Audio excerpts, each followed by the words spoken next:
তো আজ আমাদের কুকার মিস্ত্রি রুটি বানাচ্ছে। দেখি কেমন রুটি বানাতে পারে। বানাও বানাও।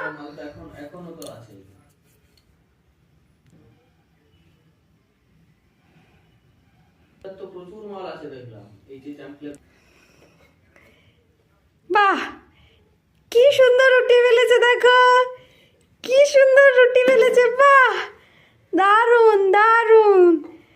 বাহ, সত্যি কিন্তু রুটিটা বেলা হয়েছিল কিছুটা হলেও। এই দেখো, এই দেখো। তাহলে আমরা আজকে তোমার হাতে, আপনার হাতে রুটি খাবো তো। ও বাবালে, ও বাবালে, বেলো বেলো, ভালোভাবে বেলে দাও। সব রুটিগুলো শোনা আমাদের কুকার মিস্ত্রি করবে।